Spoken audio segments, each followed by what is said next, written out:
हाय दोस्तों, मैं तरन सिंघला फिर हाजिर हूँ कुछ अच्छी सी बातें करने न्यूट्रिशन वेलनेस पे। तो आज की टॉपिक जो है हमारी बातचीत का वो रहेगा हेल्दी प्रेगनेंसी टिप्स। प्रेगनेंसी में क्या ध्यान रखें जिससे हमारा जो बेबी है वो अच्छे से ग्रो करे और वो सुरक्षित रहे और सेहतमंद रहे, और सबसे इम्पोर्टेंट एक निर्धारित टाइम जो हम ईडीडी बोलते हैं, एक्सपेक्टेड डेट ऑफ डिलीवरी, उसी पे वो डेवलप हो या उसके आसपास वो कहीं डिलीवर हो जाए। तो प्रेगनेंसी के बारे में बात करें तो एक बहुत ही स्पेशल और इमोशनल जर्नी रहती है। इस टाइम पे होने वाली माँ के माइंड की जो स्थिति है वो बहुत सारे क्वेश्चंस लेके आती है। क्या खाना चाहिए, क्या नहीं खाना चाहिए, किस चीज़ को अडेप्ट करें, किस चीज़ को अवॉइड करें, और बेबी की हेल्थ के लिए क्या क्या चीज़ें ध्यान में रखें। तो आज इस वीडियो में मैं बात करूंगी कि प्रेगनेंसी की कुछ इंपॉर्टेंट टिप्स जिनके बारे में अगर वो प्रेग्नेंट लेडी, हर एक प्रेग्नेंट लेडी ध्यान दे तो टाइम पे, सही टाइम पे बच्चा डिलीवर होगा जो सेहतमंद भी होगा और बाकी पैरामीटर मदर के भी ठीक रहे। तो पार्ट 1 की बात करते हैं, हेल्दी डाइट का ध्यान रखें कैसे। तो सबसे पहले प्रेगनेंसी के टाइम पे सबसे इम्पोर्टेंट है बैलेंस्ड और हेल्दी डाइट, क्योंकि जब भी आप खाते हो उसका डायरेक्ट इनडायरेक्ट वे से असर बच्चे की ग्रोथ पे पड़ता ही है। तो आपकी डाइट में इंक्लूड होना चाहिए बहुत सारा फ्रेश फ्रूट, बहुत सारी सब्जियां, रंग बिरंगी सब्जियां, सिर्फ हरी सब्जियां नहीं, क्योंकि जितना कलरफुल फूड हम खाएंगे उतना ही मल्टीविटामिन, मल्टी मिनरल और एंटीऑक्सीडेंट हमको मिलता है, जिसको हम एंटीऑक्सीडेंट भी कहते हैं। मिल्क, डेयरी प्रोडक्ट्स ठीक से लें, बहुत ज़्यादा फैटी नहीं होना चाहिए, मीडियम टू लो फैट रखें। और सबसे ही ज़्यादा इम्पॉर्टेंट है हमारे प्रोटीन रिच कुछ खाने का सामान, जैसे ये आपका पनीर हो सकता है, सोया का सामान हो सकता है, दालें हो सकती हैं, दही हो सकते हैं, कुछ एक नट्स भी हो सकते हैं। और साथ में मैं कहूँगी शायद सबसे ही ज़्यादा ज़रूरी है आपका पानी का इंटेक। अगर आप में कि डेली लाइफ में 10 से 12 ग्लास पानी का इंटेक रहता है तो आपकी बॉडी में ब्लड का प्रेशर भी ठीक मेंटेन रहेगा, आपको कॉन्स्टिपेशन भी नहीं होगी, और जितना के न्यूट्रिएंट्स आपने खाए हैं वो बहुत अच्छे से एब्जॉर्ब हो जाएंगे। Part 2, light exercises and walks. एक बहुत ही बढ़िया, एक बहुत मेजर प्रेगनेंसी मिथ ये है कि हम लोग अक्सर कहते हैं कि तुम अब प्रेग्नेंट हो गए हो तो तुमको अब वॉक नहीं करनी है। क्यों नहीं करनी है, ये कोई बात नहीं करता है। देखिए, अंडर नॉर्मल सर्कमस्टांसेस एक लेडी को कम से कम आधा घंटा 5 दिन हफ्ते में सैर या कोई भी लाइट एक्सरसाइज या स्ट्रेचिंग करनी ही चाहिए। तो हम बात कर रहे थे लाइट एक्सरसाइजेस की, जिसमें 20 से 25 मिनट का वॉक। आजकल तो प्रेगनेंसी की बहुत सारी योगा की एक्सरसाइजेस भी आने लग गई हैं। क्या आप जानते हैं कि हम थोड़ा सा वेट ट्रेनिंग भी अलाउ करते हैं प्रेगनेंसी के दौरान? जी हाँ, जितना आपका शरीर अलाउ करे, 2 किलो 3 किलो के वेट के साथ एक्सरसाइज जरूर करिए, लेकिन कोई भी एक्सरसाइज प्रोन पोजीशन में ना करिए, पेट के बाहर कोई एक्सरसाइज ना करें, या ऐसी एक्सरसाइजेस में जिसमें आपको लेग्स बहुत उठा के करनी पड़ रही हैं। कोई हेड स्टैंड, सर्वांगासन ना करें, हल आसन ना करें जिन पे पेट पे भार पड़े, कपालभाति ना करें। इससे बहुत ही इंटेंसिटी से आपका जो पेट की मसल्स है उन पे असर होता है।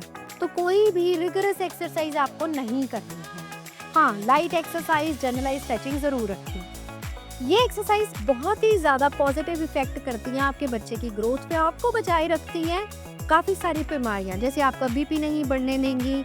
अगर आप एक्सरसाइज करती है तो आपका शुगर मेंटेन रहेगा प्रेगनेंसी में, थायराइड से बचा जा सकता है और एक्स्ट्रा वेट गेन नहीं होगा। अब नंबर 3 पे मैं बात करूंगी मेंटल हेल्थ की। मेंटल हेल्थ शायद अगर मैं बात करने लगी तो ये नंबर 1 पॉइंट बन जाए, क्योंकि जितना पॉजिटिव इन्वायरमेंट में आप रहेंगे, आपके सबसे पहले कंसीव होने के चांसेस बढ़ते हैं, और प्रेगनेंसी के दौरान पॉजिटिव माइंडसेट बहुत बहुत इफेक्ट करता है, और ये रहता है आपके न्यूट्रिएंट एब्जॉर्प्शन में, बीपी मेंटेन करने के लिए।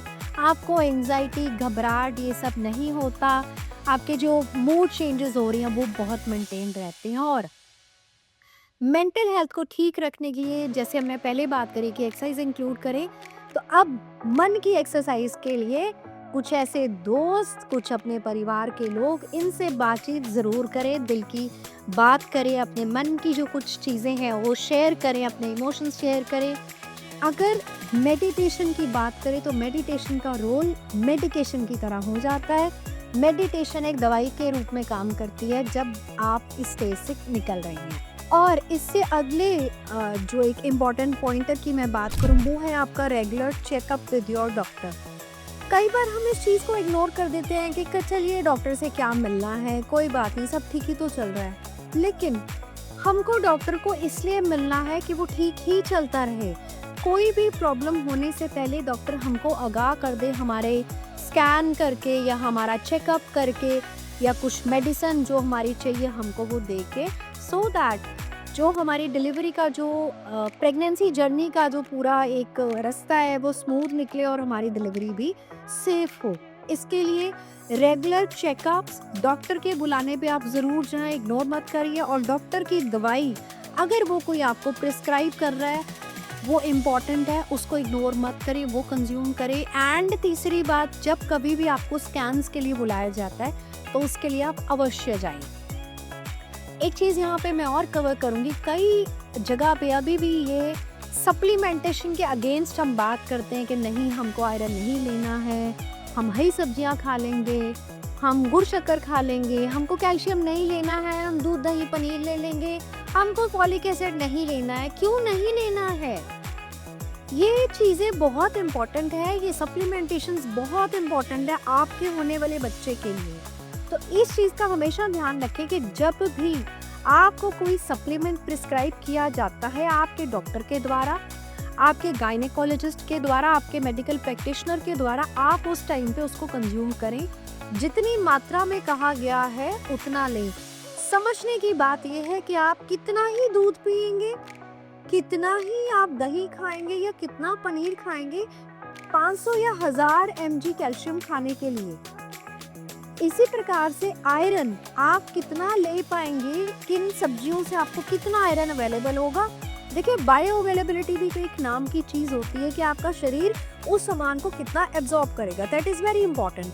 तो इसी करके हम जो डॉक्टर्स आपको ये लिख के देते हैं या मेडिकल प्रोफेशनल्स जो लिख के देते हैं वो एक स्टिपुलेटेड डोज होती है जो कि हर एक प्रेग्नेंट लेडी के लिए बहुत ज़रूरी है, सो दैट उसके बच्चे को कोई भी प्रॉब्लम ना हो, उसके बच्चे को कोई और इशू ना आए, उसके हाथ पैर, उसके शरीर के अंग प्रॉपर बने और डेवलप करें और उसका एक अच्छा वेट गेन हो। तो इन अगर आप टिप्स को फॉलो करते हैं तो बहुत अच्छे से आपका बच्चा ग्रो करेगा, आपकी प्रेगनेंसी जर्नी सेफ निकलेगी। एंड एक अच्छे डाइट प्लान के लिए और प्री नेटल योगा के लिए आप हमें कभी भी कनेक्ट कर सकते हैं। हमारा नंबर नीचे कैप्शंस में दिया गया है। एंड अपने फ्रेंड्स को भी ज़रूर कहें, ये शेयर करें और सब्सक्राइब करें हमारे चैनल को।